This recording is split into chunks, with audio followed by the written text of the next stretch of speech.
bado kuna changamoto kwa sababu ya mgogoro ama mizozozo ambayo saa zingine inakuwa katikati ya wanyamapori na wananchi.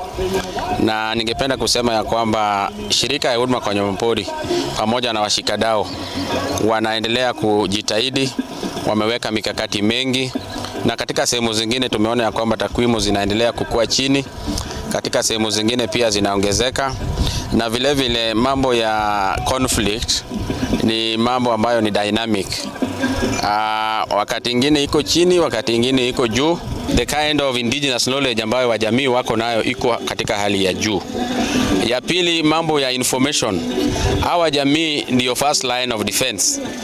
Kwa hivyo mambo ya security ya wanyamapori, usalama, inaanza na jamii.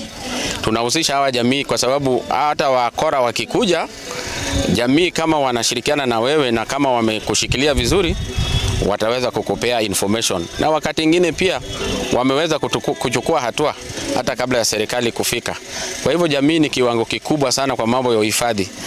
Vile vile tuelewe ya kwamba hii badhara ambayo tunaongea ni jamii saa zingine mara mingi wanaumia kwa sababu ya mambo ya conflict.